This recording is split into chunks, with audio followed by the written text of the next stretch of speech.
Hey there, this is AK Blake with the Summit Realty Group. So a few weeks ago, I was having lunch with a friend of mine, and we, as I normally do, got to talking about real estate. And he brought up after a little bit, he's like, hey, have you ever heard people paying off their mortgage or their house early using a HELOC? And if you didn't know what a HELOC is, it's just an acronym, means home equity line of credit. A lot of people get them on top of their mortgage. If you have a lot of equity in your house and you want to pull some of that back out, you would get this line of credit, and a lot of people do renovations with them, or really it's pretty much the same as cash. You can spend the money on anything you want, cars or whatever. So that's kind of how I know HELOCs are using for investments, better yet. And I was like, I don't know, it wasn't making sense to me. Like, how is getting another debt on your house going to help you pay the thing off early? And again, this friend was kind of not super well versed in it, and he's trying to explain it, and I just really didn't get it. So after lunch, that's all I could really think about, though, because I was like, there's got to be something there. I think I'm just missing a piece of the puzzle. So he did send me some videos about the guy that he was talking to and who they had been using, and it was kind of interesting. So I want to go through and kind of lay out what this method is, and also see if it's something that you would want to do, because it was actually something that I thought I was going to do, and then I started running the numbers, and it was kind of interesting what I found out. Okay, so here's how it works. So a HELOC is a revolving line of credit, unlike a mortgage where if you pay money into it, you're not taking any money back out. Where a HELOC, you can take money back out, depending on the term. The ones that are used generally for this strategy are a 30-year term, the HELOC is. And the one I was looking at would give you 80% value of your house, 80% they would loan to you. So if your house was worth $100,000, they'd give you $80,000, and you could draw up to $80,000 for the first 10 years, and then the remaining 20 years, that number would decrease. They wouldn't let you draw out the full 80 anymore, because you need to be able to pay it off, basically, is the whole concept. So what you do is you don't get an extra HELOC on top of your mortgage. You get a HELOC that you pay your mortgage off with, and now that debt is sitting in a HELOC instead of in your mortgage. Then from there, you take any of your liquid assets, your cash basically, and you pay down the HELOC as far as you can. And then also any income you have from your work or your whatever, you're also putting directly into the HELOC.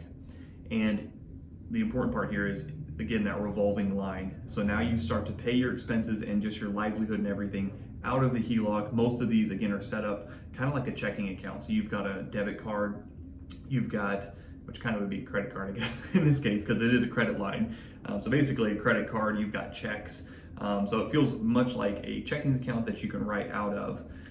So that is kind of the basic idea of how you get started.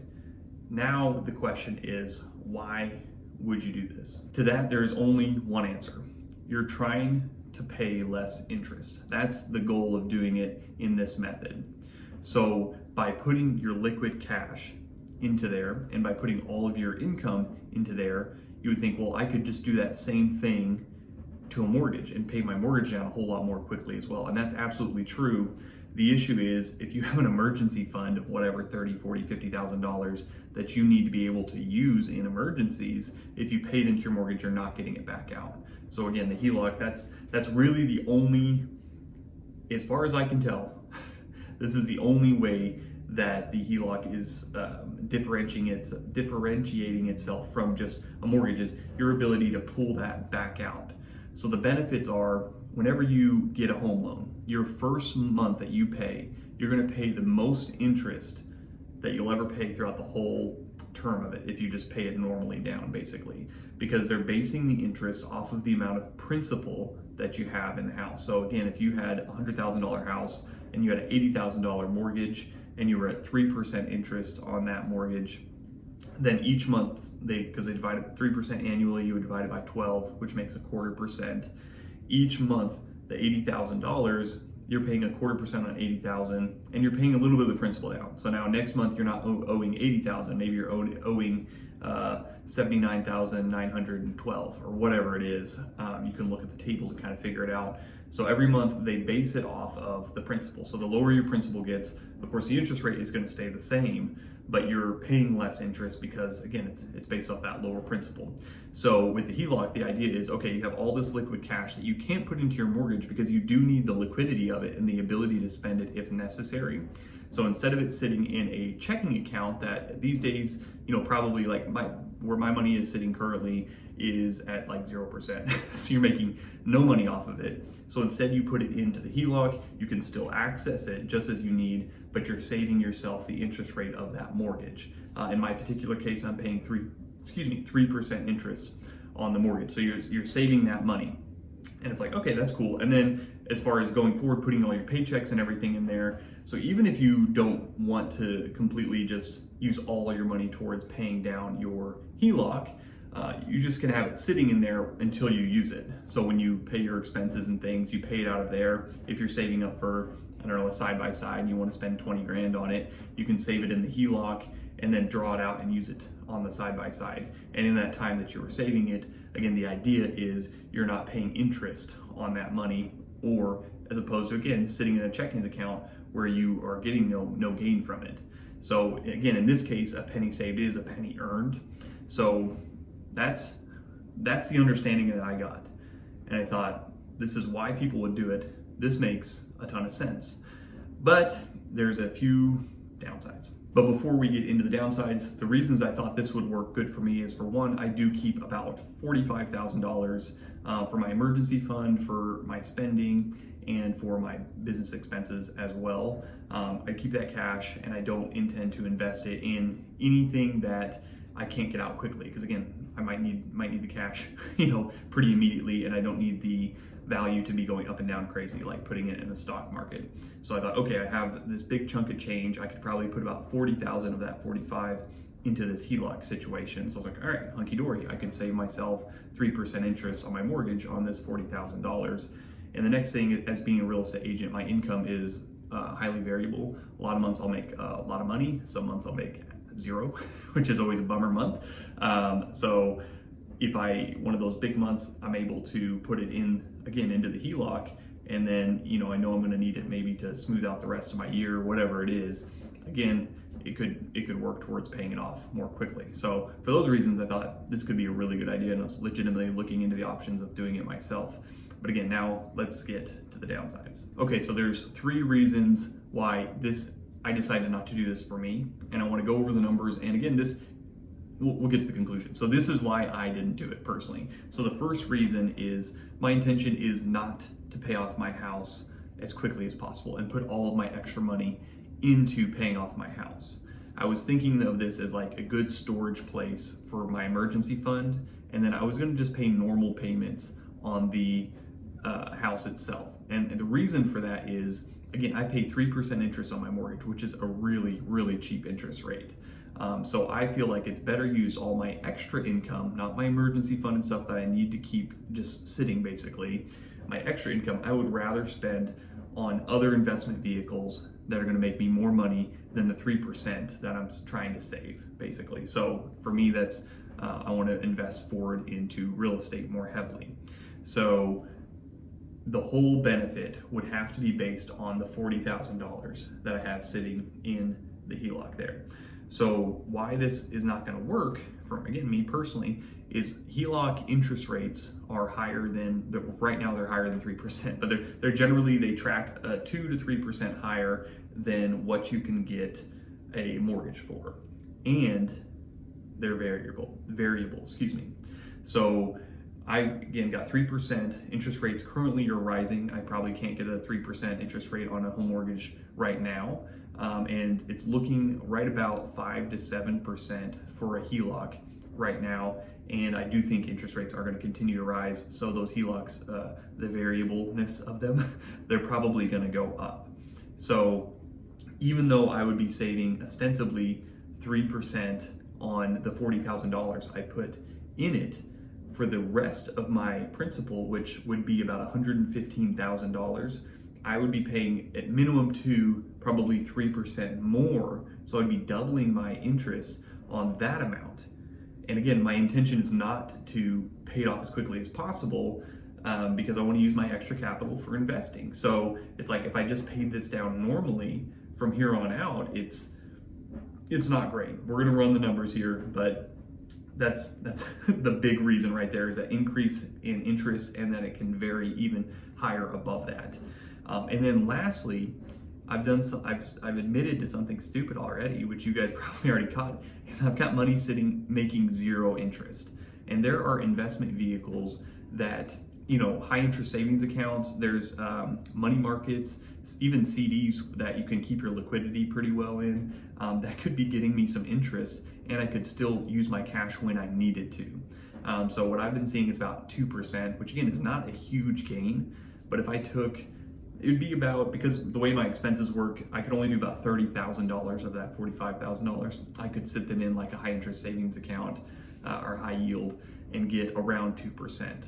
So now I could gain 2%, or I could put $40,000 in on 30,000, or I could put $40,000 into a HELOC to save myself 3%.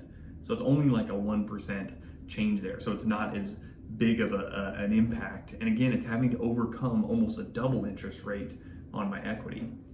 So let's run through the numbers of what my situation, these are real numbers from my house this month, if I were to go the HELOC method and then compare it to if I just kept doing what I'm doing. Okay, so if you are watching or listening to this, I do have a table with all these numbers, and I'll link it in the video or in the podcast, wherever you're watching, listening to this, so you can look at the table yourself and kind of see. So I'm going to verbally go through it and talk about the highlights of it, of course, but if you just want to follow along or look at it after the fact, I do have a blog post and such written about this. So, all right, let's go first with the traditional mortgage. That's what I'm looking at here, since I'm not looking you in the face. The traditional mortgage. So my original loan amount was $150,410, and that was in June of 2021 was my first payment. So just about 11 months ago, or 10 or 11 months there. My loan length was 30 years. The interest rate, like I've said, is 3% on the money, which is great. So my principal and interest payment is $663.65. If that sounds really low, you may be thinking, because they do include your escrows, which is your taxes, your private mortgage insurance, your insurance. So my payment is actually $989, just so you know. But the parts that are actually going to principal and interest, $663.65.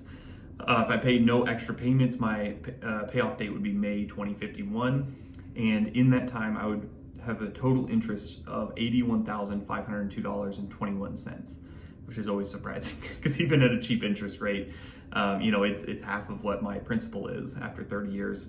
So total principal and interest paid in 30 years would be $238,912.21. So now let's go to the HELOC here. If again, I only owe, because it's been 12 months, I only owe $154,401.20. So if today I decided to put 40 grand into a HELOC, switch the whole thing over to a HELOC, the starting principal would only be $114,401.20. And this would start, I just put May 1st, 2022, to be as realistic as possible. Again, it's a 30-year term on this one in particular I was looking at. The interest rate, I put at 6%. That splits the difference between the 5 and 7. It may start at 5. And I'm just keeping it a 6% over the 30 years, because there's no way to know what the interest could vary around to. So I think 6% is probably a good safe average. It's probably low, to be honest. I think it's going to go higher with the way interest rates are rising. So the payment is $685.89, which is, I calculated it somewhere. I guess not. It's a little bit higher. It's like 15 bucks higher, 25 bucks higher than what I'm paying right now. So I would actually be paying more each month. The payoff would be, again, it's 30 years starting from, instead of like 11 months ago, it's going to start from today. So it'll pay off at April 2052. Instead of $81,000 in interest, I'd pay $132,522.21. And then the total principal and interest paid over the term of it would be $246,923.41. So that is a big difference. You're looking at $51,000 more in interest, 24 a month, there it is, more I would be paying each month, which is not huge. And then at the end of 30 years, I would no longer have the access to that $40,000 I put in. Whereas with a traditional mortgage, if I'm paying less interest, I have a bigger principal in this case. I'm paying way less interest, and I still have the 40,000 in my pocket, 30,000 of it which I could have been investing basically. So if I invested that 30,000 over these same, it would be about 29 years and 1 month of the traditional mortgage with a 2% return on there, which again, with interest rates going up for like your lending, that's going to improve all those other things I talked about, money market, savings accounts. Those will improve those interest rates. But right now we'll just keep it at 2%. That would take that $30,000 up to $53,662.42. Almost doubled. It's not, you're not going to retire on that or anything. But if you add that benefit back into the traditional mortgage, whereas again, the HELOC, now you have no access to that $40,000. You'd have to refinance into another HELOC if you wanted to get your $40,000 back out and then start paying interest on the $40,000 or anything. So it's not great.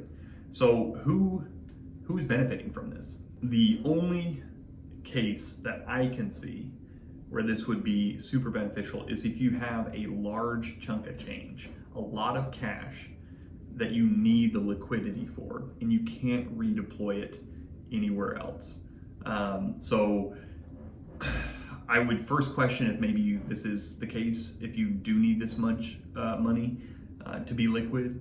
But let's just say that it is the case and that you do want to have the liquidity, but you want to pay a big chunk of your mortgage off. So again, like right now, I only owe about $154,000. For me, for it to kind of break even to be as good as a traditional mortgage, I would need to put in $70,000. And then, that's a lot of money. But anyways, I need to put in $70,000 and never take it out. So even though it's emergency fund and maybe I do need to take it out, I would need to refund it really quickly, but basically just keep it completely in there. And that's just to break even with a traditional. And that's not including that, again, a HELOC has a variable rate, so it could go higher, so I could need even more.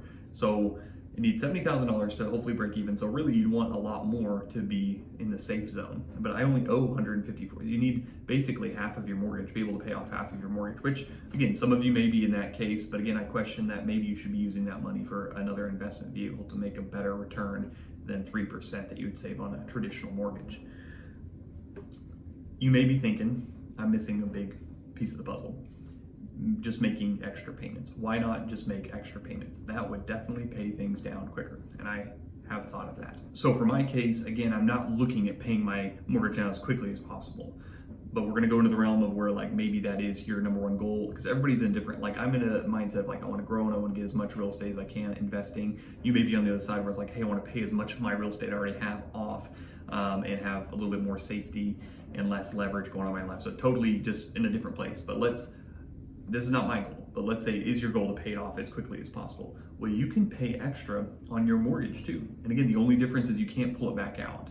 So what I would recommend after looking at these numbers, and we're gonna go through them, I would recommend having a 6-month expense emergency fund, and then paying whatever, doing your budget so you know how much you spend, and then anything extra over that you're making, put it into the mortgage. No, you won't be able to draw it back out.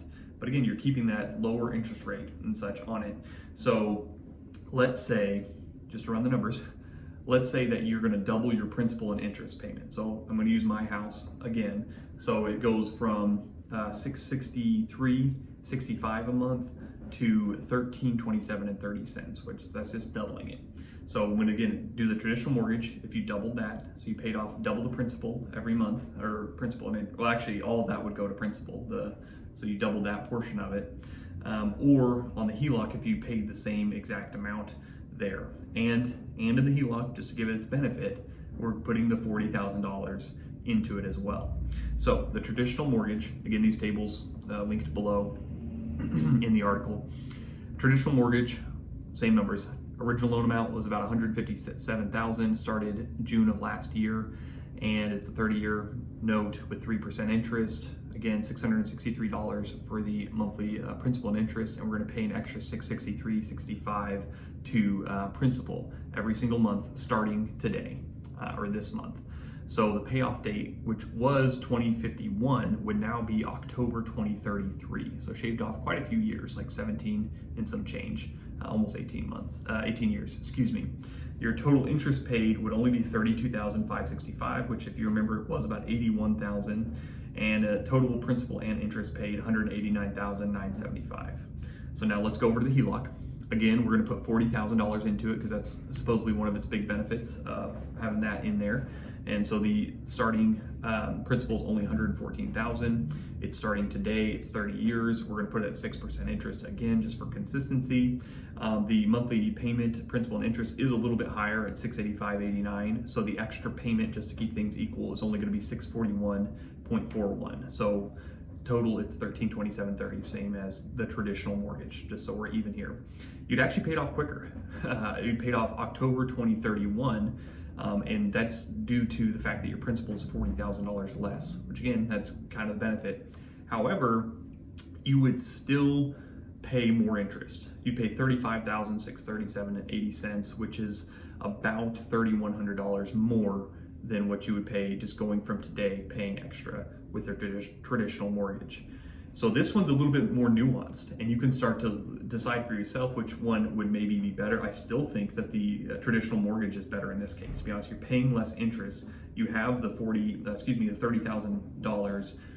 You could be investing in to a 2% or whatever, getting a little bit return, which over the 10 years, since it's not going the full 30, it's not as much. The HELOC, benefit of the HELOC now is you still have like 20 and a half years left on your term that you could draw out that $40,000. So you could leave it at zero, be paying no interest, and anytime you needed that $40,000, you could draw it out while you save the new emergency fund in actual cash before the 20 and a half years was up. So, or you could draw it completely out, if you want to use your HELOC for what I think is kind of smart is using HELOCs to invest in other things, but just kind of making that decision for yourself. So this one, not the worst. Still think it'd be better just to do a normal mortgage, if I'm being honest. But if you want to, using a HELOC, again, this is actually what I'm looking at doing myself, is I do have a lot of equity in my house that I'd like to draw out. It's gained a lot of value in these past crazy years. So I'm going to keep my original mortgage, but I'd like to have a secondary HELOC on top, where I could use that for future investments. And again, I got to run the numbers on any investment I do to make sure that I can overcome that variable interest rate, just like we're talking about right now. So should you use this method? I've decided not for me personally, as the reasons I've kind of gone through, but should you use it? It's hard to say. It's not the worst thing in the world. It's not the devil. I think there's the people who are selling it who make it sound like everybody should be doing this. You're going to pay your house off quicker if you do it with this method. And I think it's possible to pay your house off quicker. I think that it is possible, but it's not for everybody. Generally, I'm going to say that if you have more cash that you need to keep liquid, this is going to be good for you. And if your whole goal is only to pay it off and you're going to be plunking down a bunch of money each and every month for it, then great. Again, it could work, but it still may not be the better method, because again, you have other options with just a regular mortgage, where you could be plunking that same money in and be paying off in probably a similar time frame here. So it's, again, just what I would say, of course, as I always say, is run the numbers. So I did, Dave Ramsey's got an early payoff calculator.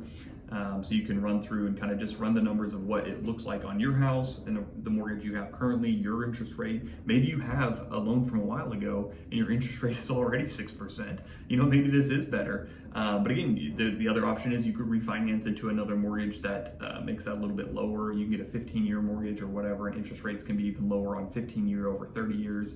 So these aren't the only two options you have, and I don't want to convolute it too much, but I think it's harder for this method to make sense than most people think. People that have done the good case studies, I still just wonder, like, what if you had just put extra money towards your mortgage? Because yes, these things do pay off quicker if you put extra money towards them, but so does a mortgage. So it's kind of frustrating when they're all excited, like, yeah, I paid my house off early. It's like, well, what if you done it with a regular mortgage? Would you have paid less interest? Would you have done it quicker? Would it have been maybe a few years slower? Because there is obviously some variables here. But anyways, I used the early payoff calculator. The one thing that it doesn't account for, and this is a benefit for the HELOC that I've kind of glossed over, is by putting all of your paychecks in and paying your expenses out, you do have throughout the month, you're paying down the principal. Just like if it costs you $4,000 or $5,000 to live and you're putting your money in, it kind of averages that out. So you would be lowering your principal by a minute amount, and it could be really great. Or again, if you have big checks that come in, that you need to live off for a long time. Maybe this is another option. Just kind of run the numbers for what your situation is. So again, do what you need to do. Here's what I've done. I've decided to stick with my existing mortgage, as I've already kind of probably made clear. But if you're wondering what I'm doing with that 45,000-ish bucks that I have for my expenses and such, for one, I've admitted my mistake and I'm looking for a high interest savings account. But actually, a really cool thing that I have is when I got my car loan, which by the way, I hate having car loans. We're looking this week to be paying off my wife's car loan, which is great, and I'd love to pay off my truck loan as soon as possible as well. But when I got my truck loan, there was an option that had a cheaper interest, and it was kind of cool. It was kind of like a revolving, kind of like a HELOC, but it's not a home equity line. A revolving line of credit on my truck. So if I ever paid ahead on my truck, I could draw that extra that I paid ahead, I could draw it back out like a revolving line of credit. So I'm paying 5% interest on my truck. I owe about $19,000 on my truck. So if I were to put, I can't pay the whole thing off because then it just closes the account out. But if I were to put $15,000 into that, again, it's still liquid. It's out of I keep it in my emergency fund because I don't just pay off the truck and just leave it, because I want to have an emergency fund. That's important to me. That may be different for you. So instead of just paying the whole thing off, if I put $15,000 into this kind of a HELOC, into this car loan, yes, I'm still paying $5,000, but on the $15,000, I'm saving 5% interest every month. And I was like, shoot, man, why haven't I been doing this? So I'm looking at this house deal and having to switch over and everything, and I already have a car loan that's doing a very, very similar idea. So again, if I need the $15,000, I can pull it out. That will reduce over time, just like a HELOC would, where eventually it's only a 5-year loan. Eventually it's going to go down to zero, which is fine. And it paid off, and then I should have my $15,000, saved back up and put into a high interest yield account. So if you know a good high interest yield account, let me know on that. But that is what I'm doing. Again, keeping my same mortgage, and I may take a HELOC out on top for future investments. But that's a different conversation, because I need that future investment to beat out the interest of that HELOC if it can do it. So that's it. Bye.